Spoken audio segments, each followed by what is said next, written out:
안녕하세요. 길성의 법무사입니다. 마땅한 재산도 없고 소득이 없거나 있더라도 생활비를 빼면 남는 게 없는 분들이라면 개인 회생 대신 개인 파산으로 빚을 정리하는 방법을 생각해 볼 수 있습니다. 만약에 자격 요건만 된다면 개인 파산만큼 채무자에게 유리한 제도는 없습니다. 그런데도 많은 분들이 이 개인 파산을 주저하시는 데에는 이유가 있습니다. 그건 바로 본인이 진짜 면책을 받을 수 있는지에 대한 확신이 없기 때문입니다. 개인 파산에는 면책 불허가 사유라는 것이 있어서 신청을 하더라도 파산만 되고 면책을 못 받게 되는 경우가 있습니다. 특히 주식이나 코인에 투자했다가 실패했거나 부동산이나 보험 계약자 명의를 다른 사람에게 넘긴 적이 있다면 이것은 면책 불허가 사유에 해당되므로 개인 파산 신청을 주저하게 되는 게 사실입니다. 그래서 오늘은 개인 파산의 면책 불허가가 걱정되어 신청을 주저하시는 분들을 위해 한 말씀 드리도록 하겠습니다.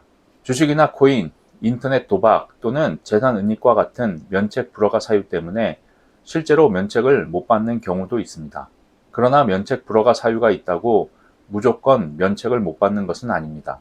개인 파산에는 재량 면책이라는 것이 있어서 본인이 생각을 조금만 유연하게 가지면 얼마든지 재량 면책으로 채무를 탕감받을 수 있습니다.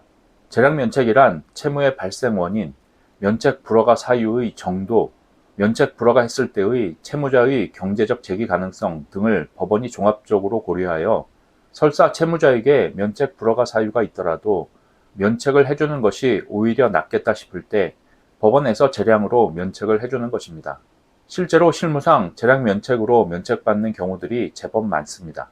그러므로 무조건 면책 불허가 사유가 있다고 개인 파산 신청을 포기할 필요는 없습니다.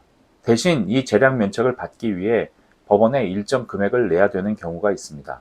예를 들면 내가 재산을 다른 사람에게 넘긴 사실이 있거나 또는 코인이나 인터넷 도박 같은 사행성 행위로 빚을 진 경우 법원에서는 문제되는 금액 중 일부를 법원에 내라고 요구합니다.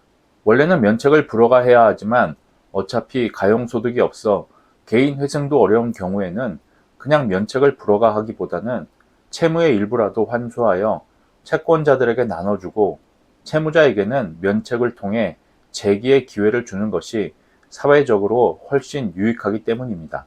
또 채무자 입장에서도 보통 법원에 내라고 하는 금액이 불허가 사유에 해당되는 금액보다 더 적기 때문에 차라리 일부를 법원에 내고 재량 면책으로 빚을 전부 탕감받는 것이 훨씬 유리합니다. 따라서 파산 관제인에게 문제되는 부분을 솔직하게 말하고 일정 금액을 내고 면책을 받겠다는 생각으로 접근한다면 결코 개인 파산으로 면책받는 게 어렵지 않습니다. 물론 요즘 개인 파산의 추세를 보면 파산 관제인들의 조사가 많이 엄격해지고 있는 것은 사실입니다. 하지만 개인 파산에서 면책이 불허가 되더라도 개인 회생이라는 또 다른 기회가 있으므로 너무 두려워하면서 포기하지 않으셨으면 좋겠습니다. 저는 개인 파산으로 면책을 받을 가능성이 조금이라도 있는 분들에게는 개인 회생보다는 개인 파산을 먼저 권유하는 편입니다. 아시다시피 개인 회생은 3년, 길게는 5년 동안 매달 채무의 일부를 변제해 나가야 하지만 개인 파산은 단번에 채무 전부를 탕감받을 수 있기 때문에 재량 면책이라도 받을 수 있다면 개인 회생보다는 개인 파산이 채무자에게 훨씬 더 유리하기 때문입니다. 오늘의 영상이 도움이 되셨다면 좋아요, 구독 부탁드립니다. 감사합니다.